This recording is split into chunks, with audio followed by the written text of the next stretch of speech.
Hello, my name is Trayvon and you're watching Interfaith Dialogue on RPTV. Today we have two guest film directors, Luca and Matt. So tell us a little about your project. The Middle Way is a short documentary and it's about a rock and roll guitarist who also has a second life as like a church cantor. And so he kind of dances between these two very different worlds and different peer groups. And it's interesting to see how he balances those two lifestyles. It's a very interesting dynamic, those two. So is it somebody you know personally? Yeah, he's been a good friend of mine for a long time. And so that's how I kind of knew about what he was going through. Okay. What inspired you to take on a project? What inspired you guys to think, hey, this would be a good concept to document? Luca is the director for the project and I'm the producer. So for me, Luca had the relationship with the subject and that was kind of our access to make this documentary.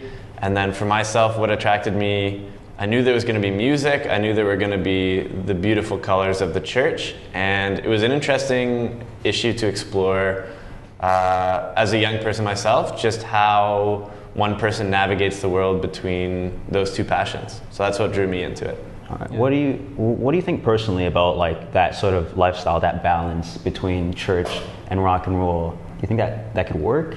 Yeah, I think it can work. I mean, the film kind of explores that a little bit, hence the title, The Middle Way. But it's just a matter of finding a balance between things that you find important in your life. Yeah, you could always find a way. Yeah, because it's two very different lifestyles. I remember in the film he was talking about one being about humility and being humble, and while rock and roll is you take command and you're very loud, and it's some of the negative connotation that comes with it, maybe the sex, drugs, and rock and roll. So it's a very interesting dynamic. I think you could see Jasper, the subject of the film, approaches both of those with passion and with honesty. So that's sort of the way he seems to make it work. He takes these two things that seem to be in conflict, but he approaches them both from the same place, from within, and it seems to work out for him. What inspired you to take on that sort of concept? What inspired me to make the film was, first off, having an opportunity to do so in my documentary class I was taking. You think that's a common thing?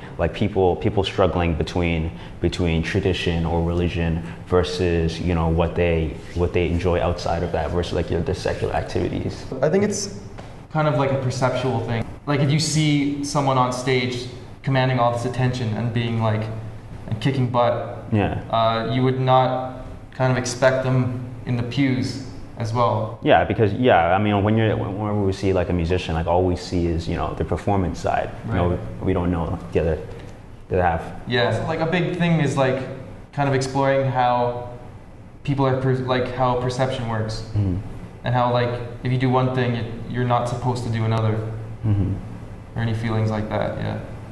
I think it's definitely a relatable subject, though, figuring out, like you mentioned, for young people of faith that are growing up, just figuring out how their faith fits into the wider world and this modern age. And so that seemed like a relatable issue for a lot of people, regardless of their faith. I was attracted to make the film to explore that issue because I felt like it would speak to a lot of people, regardless of their backgrounds.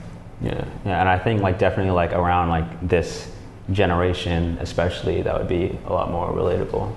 Well, thank you guys so much for joining our show. Thanks for having us. Yeah, absolutely. And I guess that's about all the time we have for today. Make sure to tune in next time for RPTV's Interfaith Dialogue.